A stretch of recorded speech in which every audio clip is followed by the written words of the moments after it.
jërëjëf. bu nekkoon réaction Mady Touré dañuy ñëwaat ci Abdoulaye Seydou Sow avez-vous fait quelque chose d'anormal dans le processus ci kii bi est-ce que da ngeen a def loo xamante ne d'abord damay tontu ci texte yi. waaw xam nga. man wax naa ko c'est-à-dire que man nekk naa ci fédération sénégalaise de football. à un moment ça j'ai dirigé la commission juridique.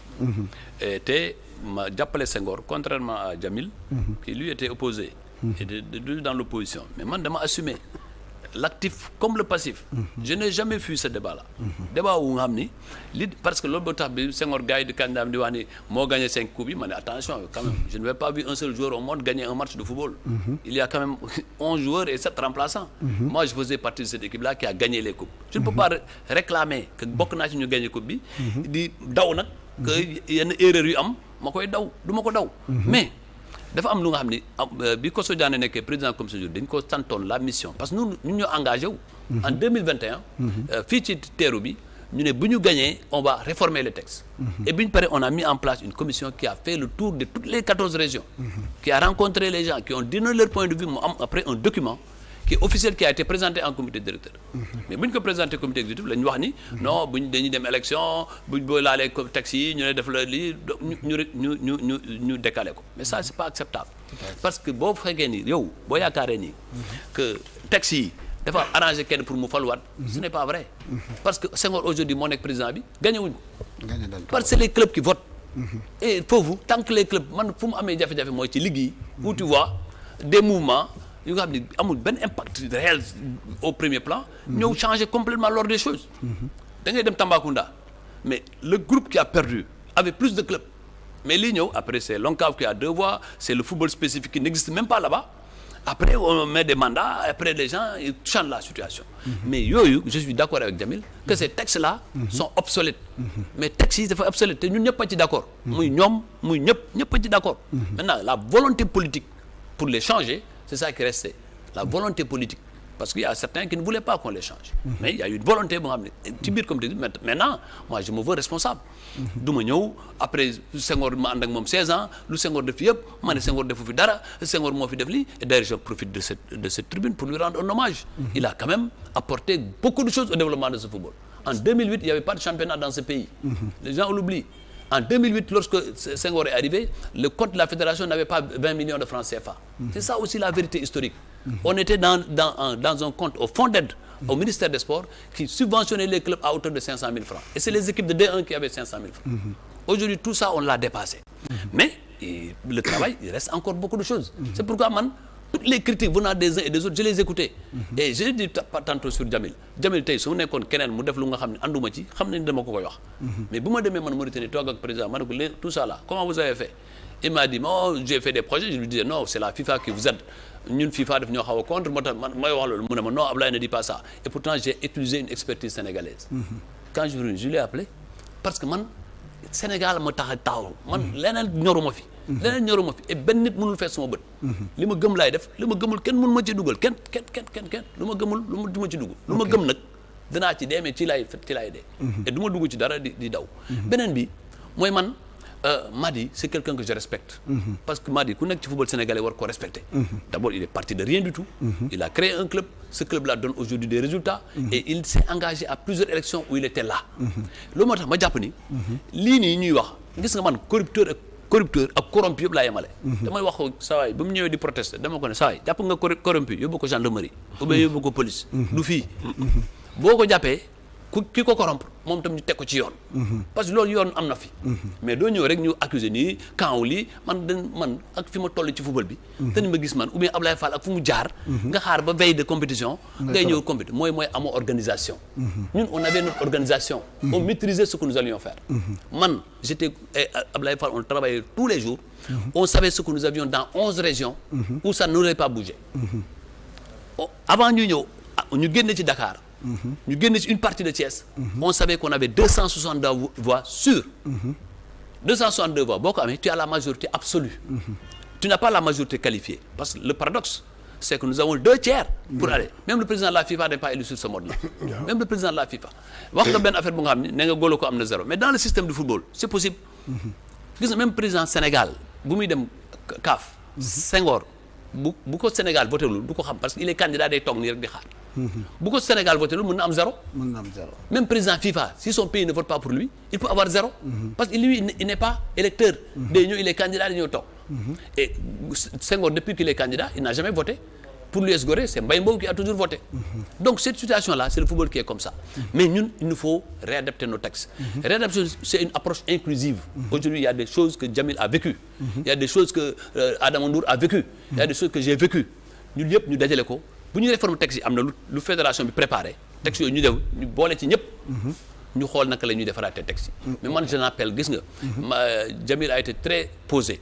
Sur cette question-là, en disant que nous sommes en train d'évaluer, bu ñu paree ñu yekk ñi xam opinion même. Mais je lance un appel à Madi, à Jamil, ak surtout affaire yi jeex na.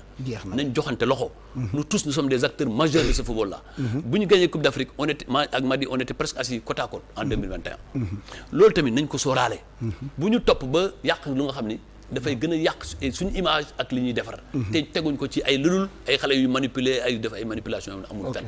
moi je l'ai dit à Jamila ma ne ko bu ngeen jàppee kuñ corrompre yóbbu leen ko gendarmerie. bu leen fi sonal nit ñi di ñuy wax ay élections yu ñuy tardé. ñun on est déjà suffisamment fatigué ku ngeen jàpp. mu ngi leen jël na xaalis yóbbu leen ko gendarmerie. ki ko jox xaalis dana ko jëli buñ ko jëlee justice baa ngi fi. mais bu ñu nekk règle sport nag. nañ ko respecter. fii am na toujours des choses qu'on peut se reprocher man dans la démarche. mais Jamil il a été très courageux. pourquoi j'ai salué parce que dañoo ñëw ñu ne élection président bi ak élection les autres membres du comité exécutif nañ ko différencier ñun ñu défendre loolu mais am na ñu nga xam ne comme que ñun ñoo défendre loolu ils défendent la position contraire. parce que comme que groupe Abdoulaye Fall moo ne nañ séparer élection président bi des autres membres et ce qui est dans le texte. ils ont rejeté en bloc mais Jamil bu mu jëlee parole. ñoom ñëw dañoo foogoon ni ñoom la la jàppale mënu leen man li ma gëm ak li am ci àddina bi mooy élection présidentielle la ñuy jiital. après ñu def élection ça c'est un courage. Et c'est pourquoi man quand il dit choses même sur lesquelles je ne suis pas d'accord je lui accorde le bénéfice de la bonne foi. parce que affaire yi bonne foi rek moo ci sës. mais le reste nag nañu xam ni élection yi jeex na élection yi am na lu ci ñaaw am na lu ci lii mais li nga xam ni mooy l'essentiel c'est que aucun club. amuñu ñu wax leen ni ñu tere ko voter. ou bien ñu tere ko ay droit am wax ngeen fii lu bari man gëwma ni élection club war na am L1 am 3 voix L2 am 2 voix man pour man club bu nekk parce que tey club mooy nekk joc mu ngi amateur tey suba mën na nekk professionnel te ça peut changer au cours du mandat donc tous les clubs doivent avoir une voix ça c'est tous les pays que ça se passe comme ça man mën naa leen wax ne su ma xooloon intérêt réew mi Lamine biñ paree ligue de football professionnel ñu dañu maa gagné am na ñu ñëw sama kër wan ma statut yi.